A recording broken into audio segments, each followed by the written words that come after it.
everybody, this is Tony. And this is Paul, and we're coming at you from the Friends for Life podcast, where we discuss the ongoing lives and issues of people with developmental disabilities to spark positive change in the field. And we have a lot of fun doing it. Making sure that individuals are reaching the goals they have set for themselves. That's one of the many goals of Assured Health Services. If you're looking for a residential care provider or searching for ADS services, Assured Health is your go-to place. Assured Health, helping others succeed. Learn more at assuredhealthohio.com or call 419-442-8066.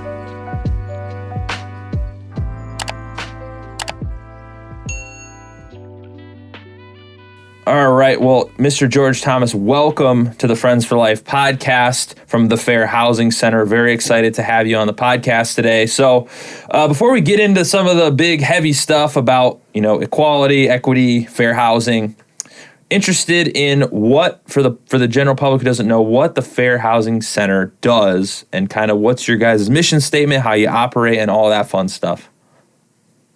Yeah, so the Fair Housing Center, we're based in Toledo, Ohio, but we work throughout Lucas and Wood counties in Northwest Ohio. And we're a fair housing agency. So there's fair housing agencies all across the country, primarily funded through grants from the U.S. Department of Housing and Urban Development, HUD. But here at the Fair Housing Center here in Toledo, we kind of do four main things. So I'll just kind of briefly touch on those. The first is we provide fair housing enforcement. So that's assistance directly to victims of housing discrimination. So if you're someone who's experienced housing discrimination in Northwest Ohio, Lucas and Wood counties primarily, you can call us. Where that's the kind of the backbone of what we do is talk to folks, help them gather evidence, file complaints, seeking remedies for violations of the Fair Housing Act for housing discrimination. The second main thing we do is we do education and outreach. So we try to educate the public on compliance with the Fair Housing Act, and that includes, for example, protections for persons with disabilities, like you mentioned. And that includes like this podcast. So we're happy to do things like this to help educate the public on fair housing. The third is we do research and policy advocacy. So we'll research barriers to fair housing choice. We will research ways to overcome those barriers to fair housing choice. We often we'll work with, for example, the city of Toledo on its analysis of impediments to fair housing choice, which, without getting into all the details of that, it's like a long study where we conduct focus groups, gather demographic information, all in an effort to identify barriers to fair housing choice. And that, for example, in that study, it does identify restrictions on access to housing for persons with disabilities, or, for example, difficulties that someone who maybe wants to operate a group home might face, like challenges to that as a barrier to fair housing choice. The fourth thing that we do is this relatively new program is we will help some tenants with housing conditions issues. So we get a lot of calls from the community that aren't necessarily housing discrimination issues that we would normally help with, but they're landlord-tenant disputes, or disputes about conditions in their home. And so for a very long time, we didn't have anywhere to refer people for those kinds of issues. And we also identified that those issues were occurring more frequently in areas that have been historically disinvested or redlined and continue to face discrimination or investment, like neighborhood areas where there's been disinvestment. And so what we did is we created a new position for an attorney to more directly help folks with that, with those kinds of issues. But those are the four main programs that we work on. Awesome. That sounds like a really good thing. People need that, especially, you hear so much about, sketchy landlords and stuff. And how much of the time do you find that even people who are, own maybe even apartment buildings or housing developments and stuff like that, how much do you find that they are not informed on these laws?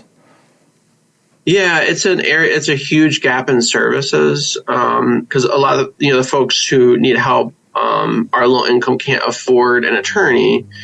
But the reality is that the laws that we're talking about require some kind of legal action, like either, getting an attorney or having the government, enforce local housing codes in some way.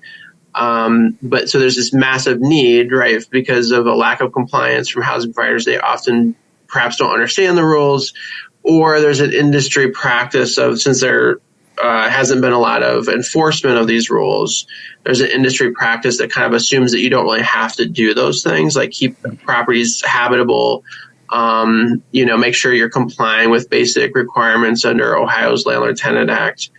There's kind of maybe some assumptions out there you don't always have to do that because it's not always enforced. So what we find is we're quickly overwhelmed with the number of calls and requests for services, certainly in that space. And I should also mention too, like a lot of the folks we talk to are experiencing those issues in relation, maybe we can't prove that it was housing discrimination, but in relation to some other protected class, like let's say it's a person with disabilities who's maybe just having difficulty navigating that whole thing, navigating those kind of landlord-tenant disputes. And so that's another way that the program kind of aligns with our mission of trying to overcome barriers to fair housing choice. George, are there any like red flags that people can see or have had that automatically just, hey, we need to get somebody in there, we need to investigate this? When folks contact us, let's say they're claiming that there was housing discrimination.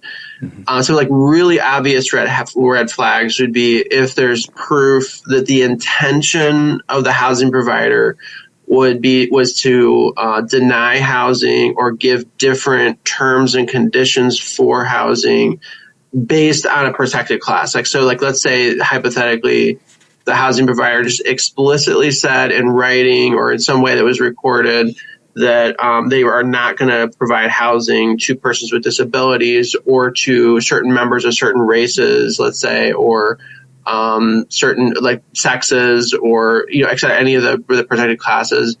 If you can show that they said that, show clearly that their intention was to do that, then that would be the reddest flag of all, let's say. Right. And the other red flags would just be if the person just kind of has a sense, maybe they didn't record it, but maybe they picked up on some comments or other things that make it feel like there was discrimination occurring. Sometimes you just get a sense of that. They should still contact us. And what we try to do is brainstorm and come up with strategies to gather the evidence. We have the burden of proof, right, to show housing discrimination if we were to pursue a case.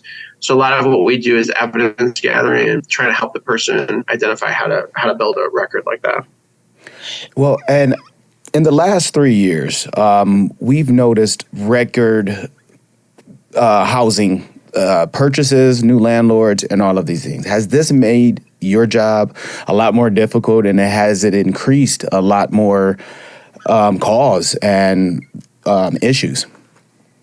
Yeah, that's a really good question. It's a kind of a question we get a lot because there's two important themes that you touched on that do, I think, change the dynamics of access to housing and the importance of the Fair Housing Act. So one is that increasingly cities all across the country are becoming a majority renter. So, for example, like we're in Toledo, this is similar to other cities, is that now we've reached a point now where probably more than 50% of the population of the city are renters. They're not going to be homeowners. And keep in mind that the country has had for many, many decades systems where the way to build wealth and build generational wealth was building equity in your home, like building home ownership was like a path to the American dream. So we're seeing like more and more like folks are renters, though, especially in like urban areas. At the same time, the cost of housing is increasing, right? Like rents keep going up. It's more expensive, to rent. It's also more expensive to own too, but in the case the cost of housing is increasing. That's going to mean there's going to be more disputes over housing. There's more shortages, more questions about, who can get access to housing.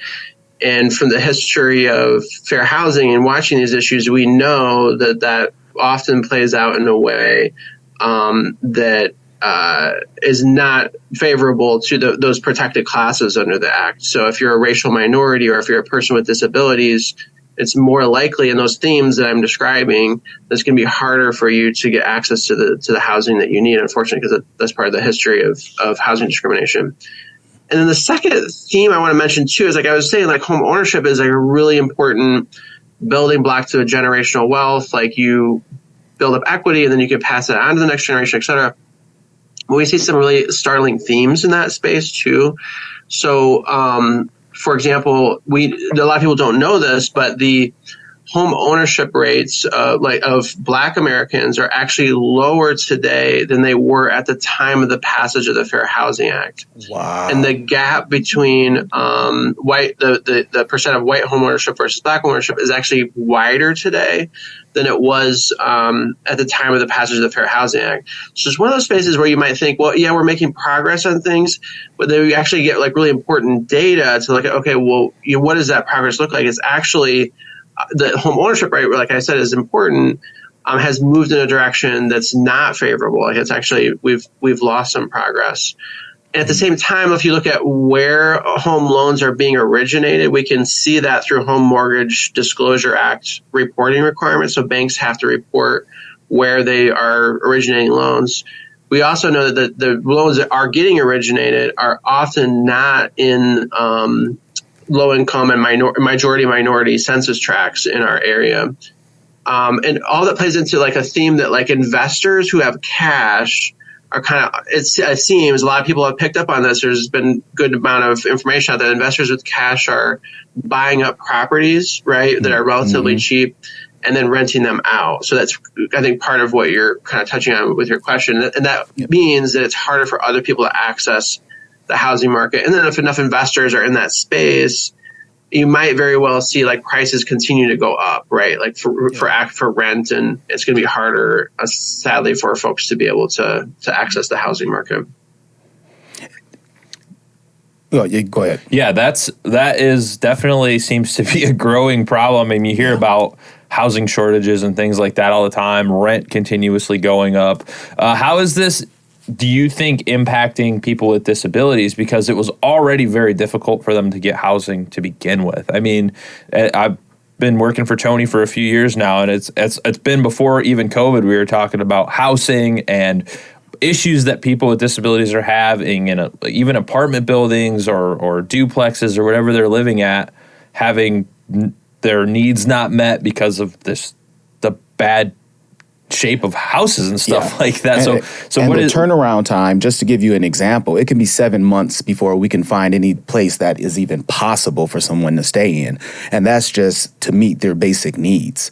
Let alone if they have any specific needs that might require lifts or certain walls to be placed in certain ways. I just wanted to give a kind of a generalization. Mm-hmm. Those are really good questions. So in like the Midwest, where Toledo is similar to a lot of Midwestern cities in that a lot of the housing stock is older, right? It's post-industrial. We at one point built a ton of single-family houses and to multifamily complexes, but then things have trickled off. There's not a lot of new housing developments. So under the Fair Housing Act, if it's a newer multifamily project, so a project built after 1991. It does require some accessible features, right? Certain aspects of it have to be made in an accessible manner that persons with disabilities could access. That includes some requirements to build a certain percent of the units as fully accessible. So like the unit is really designed, for a person with disabilities to have easy access. But like in our area, like in the Midwest, you just haven't seen as many new developments, right? Like you're talking about mainly like an older housing stock. So I think part of what that means is putting money into programs to make things accessible. In our area, I do know that our Center for Independent Living that functions in our area is called the Ability Center, has, for example, a ramp program. Well, they'll actually go out and fit, a ramp to a location.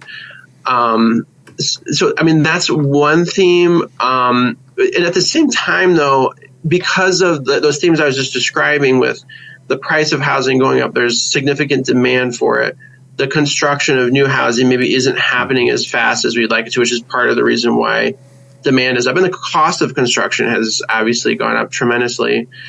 So that means like the developers, when they're developing things, like they're trying to like turn things out as quickly as possible given the cost. But we've asked locally, we've suggested that new developments actually, maybe we could create a local rule here in Toledo that increases the percent of fully accessible units are available in a multifamily complex. So like it's currently, I think it's like 5% are for certain types of units. But what if we raise that a little bit? So you added like a couple more, units to a large multifamily complex. And there was just real resistance to that from the developer community. Like they were trying to take the position that would be way too difficult. It would add a lot of administrative burden, et cetera, et cetera. It's been kind of hard to push for something like that.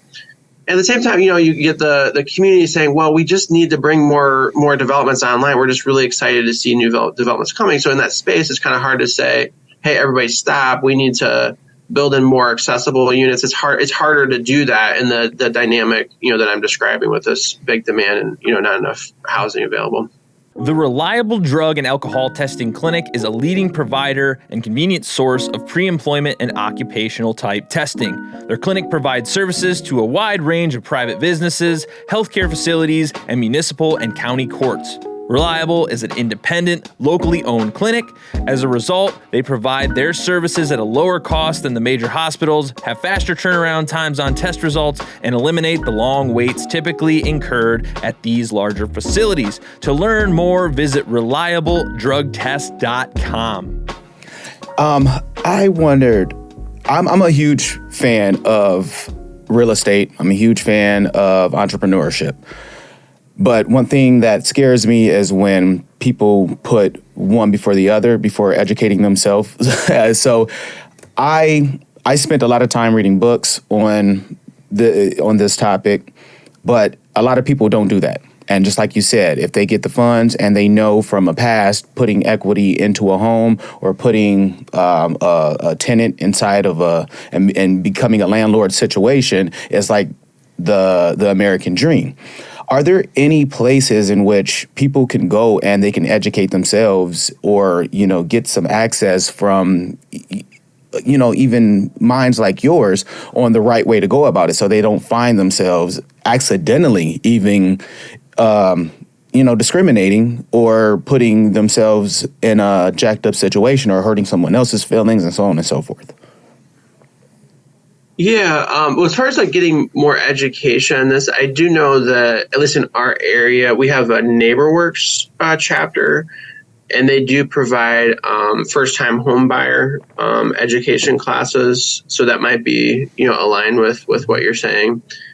And I think you're right. Like, there's obviously like a huge need for financial literacy and education about access to home ownership and how to do that. Especially, folks are maybe coming from generations of not owning a home, and that's not part of, how being brought up or what you've been exposed to. Maybe folks may need some education on that or like how to do that. I do know, like in our area, a local real estate agent that we've worked with even has small classes that she'll do at like a coffee shop. She'll advertise for it on Facebook, try to reach the community and sit down like, hey, you can be a homeowner. This is how you do it. And the thing that's kind of like I see is a little bit tragic about this is like we also see like at the same time like folks who are clearly educated enough, knowledgeable enough that they probably could be homeowners. At the same time, they may be like they're renting like a single family home, and the price that they pay for rent is much more than what the mortgage would be, on that home, and that could be they clearly are capable of covering the payment for like a very long period of years and years. They may be, at that address. It's not think about the potential for access to home ownership. And maybe there's a lot of different reasons for that. I mean, I've heard people say like maybe folks want to be more transit, able to move quickly and, maybe the sale takes longer. But it's probably also true. There's a lot of folks who probably would benefit, from home ownership and building wealth in that way. That there's a gap in, knowledge about that. I think one thing I think communities can do is approach local banks about their Community Reinvestment Act obligations and suggest like increasing financial literacy classes, which typically is something that banks do, but it would be nice to see more of them. I hear that. Yeah, and so what are some? I know we kind of touched on it earlier, but what are some of the signs? I know you have resources on your website and stuff, but say someone's looking to buy a home and they're just not getting anywhere. You said you offer education courses, but what are some like really blatant signs from either landlords or, even companies that are selling homes, et cetera, that you would tell someone to be like, hey, you need to call us? Because sometimes if you're not paying attention, it could just feel like, oh, there's just nothing available, But what are some signs that you would personally tell people? Like, if someone says this to you and is like doing this to you personally, give us a call, because this is blatant discrimination, even if it's subtle, Yeah. Well, one thing to look at, like, it was because we're kind of talking at the moment about home ownership, but we can later move on to like what we see in disability discrimination, some issues that might be helpful for education there. But one thing potentially to look for is, let's say you are trying to buy a home and everything appears to be going well. Hopefully you can schedule the closing, even and the appraisal, let's say, goes through. So everything should be approved, but then all of a sudden the bank says no for some reason, or holds things up for some reasons that really don't make sense, or like just aren't logical.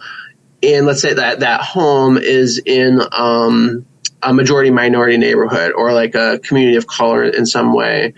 That might be a sign of redlining. So it could be like the bank all of a sudden, even though the appraisal went through, it says, wait a second, I'm not sure if this house really has that much value as what the appraisal is saying. We've had cases like that where we've been successful to say, like, this should have been on a track list there. This person was pre-approved. The appraisal went through fine. Like, you're not giving like any kind of valid reason for denial. In fact, one case we had, the person was given a notice that they had, quote unquote, withdrew their application. And that person said, well, wait, I didn't ever withdrew my application. I want to move forward with buying this house. So they even gave like a false reason for the notice, saying that the loan wouldn't move forward. So that was a particularly troubling, situation. But if you want maybe some like red flags for disability issues too, like I know part of the focus of this. The other area I think it's worth educating the public on is because there's a huge need for it, and that's reasonable accommodations in housing. So normally when you think about the Fair Housing Act and housing discrimination, a lot of people picture in their mind somebody who's like maybe trying to apply for a home, to buy a home, or to get an apartment, a rental unit, and then they're denied based on a protected class, like based on their race, their color, sex, religion, etc. One of those protected classes. But the Fair Housing Act also applies, like, let's say you're already living somewhere, you're in an apartment, and things are okay, but you realize that because of a disability-related need, you need the housing provider to accommodate you in some way, to accommodate your disability-related need. So, for example, let's say you realize that you're going to need a parking space that's really close to your unit, and the housing provider doesn't currently provide that. Under the Fair Housing Act, you can ask that they put a marker and specifically designate a space just for you that's the closest space available to your unit, as long as it's feasible to do that. It's possible to do that, right? It's like a really common reasonable accommodation request that a lot of people just don't know that they can do that. If there's a disability-related need for that, you can do that. Or another example is sometimes there's conflicts over this, and that's like pets policies and emotional support animals. So let's say you're already living somewhere, but your therapist or your doctor indicates that like you could benefit from an emotional support animal of some kind. You can make a reasonable accommodation request to your housing provider to say, like, can you not apply that PETS policy to me, because this isn't a pet, it's an emotional support animal. So I need a reasonable accommodation to allow me to have, this animal here, even though you may have some policies against that. And that should have no cost to it, too. So in other words, they can't start demanding like a pet deposit or a pet fee or something just because that person has an emotional support animal. So those are kind of common sort of cases that we get. That we handle quite a few of those kind of reasonable accommodation requests too. And reasonable accommodations can even apply in the context of other things, like let's say and zoning, for example. Mm-hmm. So like, let's say you're a homeowner, right? And you want to build a ramp on your home to give you better access to the home and like easier access.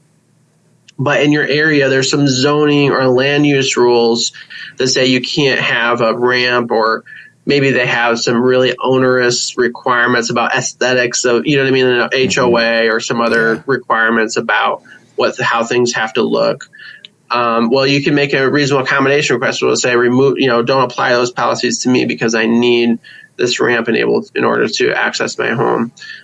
So that reasonable accommodation request certainly should be granted to you as long as there is a true disability related need for that.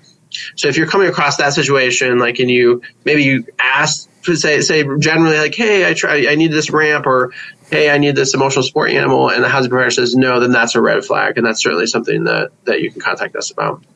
Awesome. That's great information, actually. That probably applies to a lot of people. Actually, right? Mm-hmm. Oh, well, George, if you're not familiar with this podcast, we have a very fun part of it that I would like to present to you now. And that is Rapid Fire! Rapid Fire is a part of the show in which I'm going to ask you 3 questions in a would you rather form. The quicker you answer, the better, but I like to interrupt sometimes, so we'll just see how it goes. Okay. You ready, buddy? I'll try to be concise. I tend to give long, thorough answers to questions, but I will try my best. Okay. Would you rather live in a tiny house with a family of 7 or in a mansion with a family of 3? I guess I'll go with the mansion. Yeah, I would too, and I have a family of 7, so. All right. Would you rather do farming on a roof or fishing in a basement? Farming on a roof.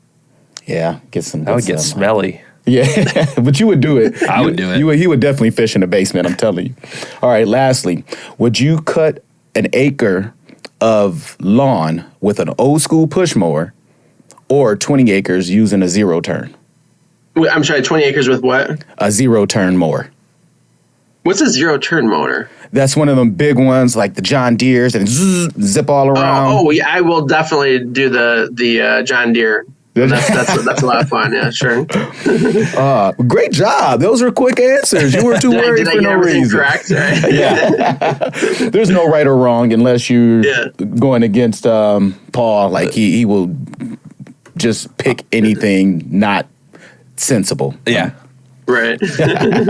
Well, I think we got a lot of great information for especially people in the disabilities field, and I think a lot of people don't know about fair housing laws. They don't even know there's help out there. So I appreciate you guys for what you do. I think it's really a great service to help people out, and it's really needed because obviously there's tons of discrimination out there. If people want to get in touch with the Fair Housing Center, they want to learn more, they want to get educated, or they need help, what's the best way to get in touch with you guys and to get that process started?